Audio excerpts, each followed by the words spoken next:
My name is Peg Furshong, and I have been at Cure for a while now. I'm not going to tell you how long because it might reveal how old I am. Um, but really, if you haven't gotten it by now, we do this work as probably you do as well because we have a passion for understanding what's going on in the world around us and for the communities that we serve. So, with that being said, um, based on everything you've heard today, I don't think anyone can deny how complicated and um, crazy this whole idea is on multiple levels. And when we look at it and we try to figure out what works for Minnesota, what works for communities, what works for us, um, there's just a lot of things that we need to be really take a pause and think about. As Maggie had alluded to, is I'm going to talk to you a little bit about some of the other environmental harms or considerations that this whole process has placed in front of us. And I'm going to maybe localize it a little bit to Minnesota and help you kind of think about it in a way that might be different than what you've heard already today. Because we've heard a tremendous amount of knowledge and a wealth of information around the technical aspects of CO2 and sequestering and carbon management. But there's also some other things that we can talk about. And forgive me, but I just feel I work a lot on the ground with communities and landowners in the footprint of this pipeline in Minnesota. And it's just an interesting array of people and circumstances that have brought us all together. So I don't know about you, but growing up, I was led to believe that the natural world around us had some really unique properties. And that, for example, if you damage a tree, the bark will reheal around the tree. And I think it was always implied when I was growing up in like life science that there's many processes in our ecosystem that have self-healing properties. And now as an adult, moving into a different stage in my life, and I look at the world around me, I have a lot of concerns. I'm a parent and I have children, and the natural world around us is no longer healing. We've really come to a point where the natural world or Mother Earth, however you want to internalize the concept, has hit a point or a wall where we've hit limits as to how much the ecosystem can bear. And we're ignoring those signs and symptoms, whether it's CO2, whether it's pollution, whatever it happens to be. The natural world is not bouncing back like it once did. And I think that's a really important thing I want you to think about today when you leave here and you think about CCUS and you think about this process. I want you to think about your responsibility to your community, your family, the world around you, and your profession as you think and move through these complicated systems and what values you hold as you have the opportunity to influence lawmakers and decision makers and develop policy. Because I feel like we're at a disadvantage and we're playing defense a lot. So that being said,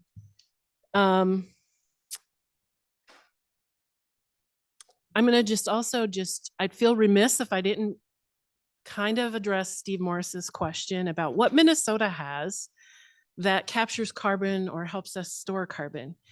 And historically, if you look at the geology of Minnesota, there are so many natural based solutions to carbon management. It's crazy. But humans came along and kind of disrupted those natural processes. So when you think about Minnesota, you've got old growth forests that hold and sequester carbon. You've got bogs in northern Minnesota, wetlands throughout the whole prairie and potholes region.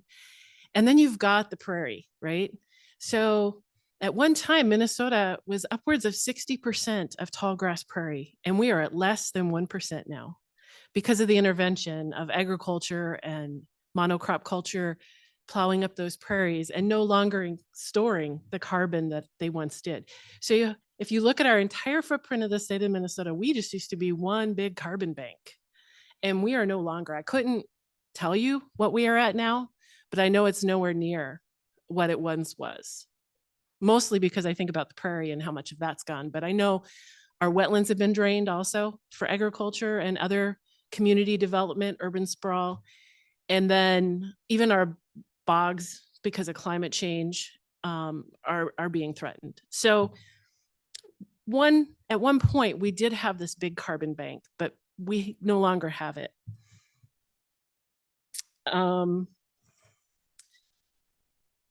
That being said, I've been asked to talk to you a little bit about water. So there's been a lot of details that have been shared so far about this pipeline project that's come to Minnesota. Maggie talked a little bit about the Minnesota footprint being about 250 miles, 245-ish now. It's kind of changing pretty drastically often. And it encompasses 11 counties in Minnesota, all the way from Ottertail and Wilkin down to the Iowa border. And there were 3 lateral branches, so there's no main trunk in Minnesota. There's 6 ethanol plants. And I just want to remind you of some things that you may already know. So when we process corn for ethanol, it takes about 3.5 gallons of water to do that for every gallon of ethanol that we get. Now, with the proposed CCUS project that Summit Carbon Solutions is proposing, they've told us publicly, they've been very non-transparent, and it's like been peeling back the onion. We find out new information about processes, chemicals, amount of natural resources they're going to consume. What they've most recently said publicly is that it's going to take the same amount of water to capture the carbon as it currently takes to make ethanol. So now we're at approximately 7 gallons of water, and it's fresh drinking water. It's from our surface water, our drinking water reserves, to make a gallon of ethanol. So now the ratio is 7 to 1. It also has been alluded to in the presentations, it's highly energy intensive. So it actually takes more energy to convert the gas to a supercritical state to put it in the pipeline, really negating the carbon footprint that would be saved by sequestering it, because that's not figured into the calculations of its carbon intensity score. So that being said, I've been following a lot, most recently, as Carolyn alluded to. Iowa is much further along in this process. And so this last couple of weeks, the Iowa DNR has been in hearings and lawsuits around their appropriations for water. And I think one thing I'd like you to leave, I've got a couple things I want you to think about when you leave here today, but one of the things I want you to be is a critical consumer of information and do your homework. What we've seen is in the application process, Summit's requested a certain amount of, for example, water. I'm going to focus on water. But publicly, what was said in the hearings by their officials, Jimmy Powell in Iowa this last week, is significantly more water is going to be needed than they've actually requested in their permits. And the information is constantly moving and changing. And so when you think about what they've requested in Minnesota for water, they've employed some different tactics and strategies. So one of the things extractionist industries do, by and large in this country, is they try to circumvent systems that are supposed to be check and balances. And one of the systems when you're getting water generally for these kind of projects is you go through the DNR of your state and you go through an appropriations permitting process. And when that happens, like if you look at the Colorado River Basin, for example, they have to prioritize their water appropriations based on water availability, and they just don't have it. And so what happens is they're tiered. And so the best tier to be in is the municipality tier, which is usually the first tier. They get the most access to water, or the first access to water. And we've seen a lot of the extractionist industry circumvent that process and try to go to municipalities and ask for water. I'm here to tell you they've already done that in Minnesota. They've already gone to communities, city municipalities, and asked for water. It's a lot of water. If you look at the numbers just this last week in Iowa, that were exposed. They have 13 ethanol plants in the state of Iowa, and they're looking at almost 500 million gallons of water a year for those 12 ethanol plants. That's Summit's portion. As was mentioned before, the Navigator project has pulled their applications, and I can guarantee you Summit's going after those plants to add them to the line too. And if they do, what I was told yesterday by a water engineer is that it will double their need for water in Iowa. And the aquifers aren't designed. I mean, if you look at the drought monitors from NOAA, I was just looking at the October drought monitor. We all know that Minnesota suffered a lot this summer from drought. There is no water. And the Red Rock Water District services many of the counties that this proposed pipeline in Minnesota is intended for, has gone and testified to the PUC saying they don't have the water that they need for this industry. They don't have it. It's just not there. And so many, I know some of you know this, but there are 18 cities in southwestern Minnesota that don't have water that's drinkable, and they're piping their water in from the Lewis and Clark Pipeline River already. And that's part of this footprint already. So there's not even water without this industry there. And now we're moving into that phase. So I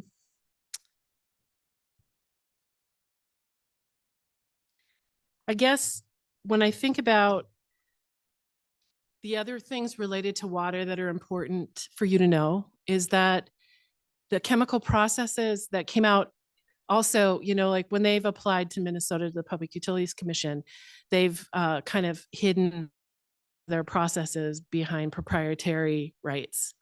But when they testified in Iowa, they talked about the chemicals that they're adding to the ethanol to distill it. Because when they convert it from a gas to a liquid, they have to heat it to really high temperatures. They have to get all of that water out because it's highly corrosive, as Maggie referred to. When the water mixes with CO2, it creates carbonic acid. And, you know, all of the presentations I've talked about, all of the test projects that have happened over the last 2 decades that have been funded by public money have failed. And they've failed a lot because of infrastructure failures, because of corrosion and inability to reach the goals to be effective, to get to the goals that they need to get. And so they have never proven this technology to be effective over the last couple of decades. And Summit has never built a pipeline before. And so we just feel like as they're moving through this process, they're strategizing in the application process. It's our thought perhaps that they build a pipeline and then they come back and ask for the water because we've already spent all this public money on a pipeline. So now we need the water to do the process. So we have to be better consumers of the information is my point. I do have to say there's a complete disadvantage to being one of the last presenters in the day because lots of people have mentioned things. So I'm trying really hard not to re-mention those things.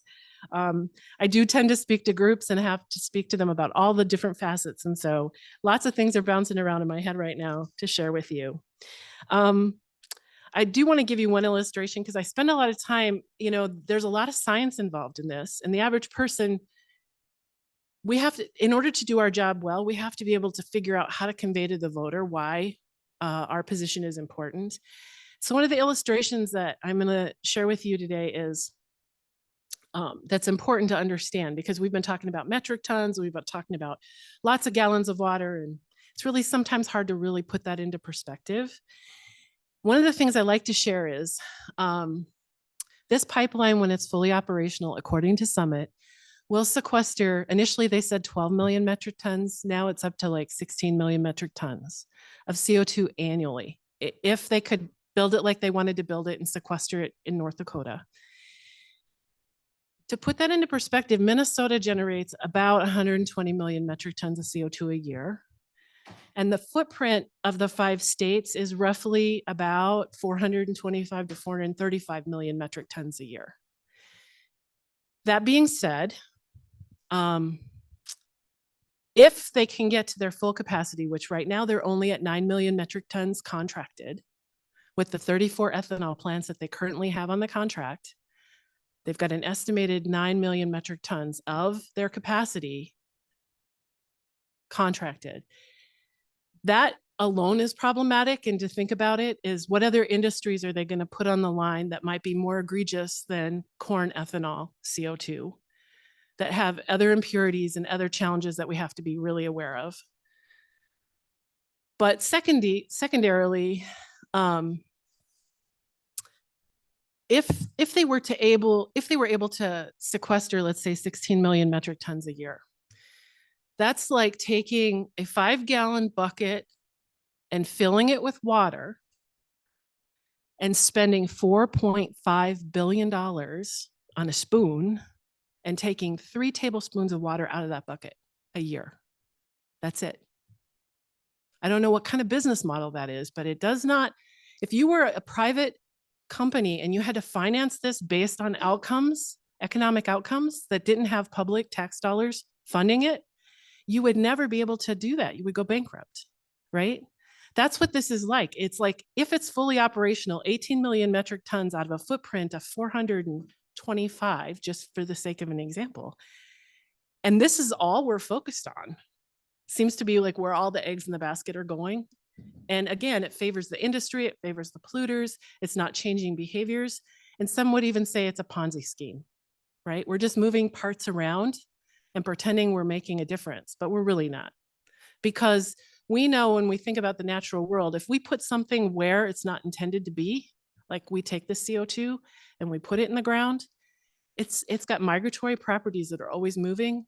And we know from what we've seen in the fracking industry in like Oklahoma, years of fracking have made that geography unstable. We've seen that in North Dakota. We've seen it with the fracking industry in North Dakota in the 90s. So will the CO2 stay there? They don't know. They've never done it before. We do not know, right? So it's kind of a chance that it's kind of like a rodeo and we're along for the ride. The other thing I would just say is, I'd like to leave you with is, most of our systems, not just in Minnesota, but in our country, favor economic advantage and industry, polluting industry, right? All of our policies, like even when we go to the PUC and there's really egregious like merits to the concerns that we're facing, there's policies in place that protect systems that allow industries to come in and experiment with our natural heritage for private profit gain, right? So as we're moving through the next decade and we're faced with policies and the ability to help advocate, I really encourage you to think about our best investment in Minnesota is our natural heritage. It's our water, it's our land, and we're already in trouble. You know, for the land of 10,000 lakes, more than half our water is already impaired and polluted. And, you know, so people around this country think of us as this water-rich state. And we do have a lot of water, but it's not all water that we can use. And so I think if we're thinking about the next generation, our children and our grandchildren, we have a responsibility to be good stewards of the land and to care for communities, frontline communities, rural communities. One last thing I do want to mention about the footprint of this project in Minnesota is that if this pipeline is approved and once it's put into these 11 counties, they will then become pipeline corridors. And as was alluded before with other presenters, once that happens, that impacts the land forever. The land never goes back to what it was. The landowners never, even though their land will be all ripped up to put this pipeline in and they'll be able to plant crops again, they'll never get the same yields that they got. We know that. We've already seen that from other pipeline projects. And the earth and the natural heritage will not heal itself. It will always have the scar of what we have done to it by putting it in. And so when you think about all of the things you've learned today, and you still have a little bit more to learn, I really want you to think, is it worth the risk? Is it worth letting a company, out-of-state company that's rooted in fossil fuel investors, to come in and experiment with our natural heritage and our water and our land so that they can put money in their pockets? Only you know that answer, and only you know what you're going to do with that. But that's one of the things I wanted to share with you today and leave with you today.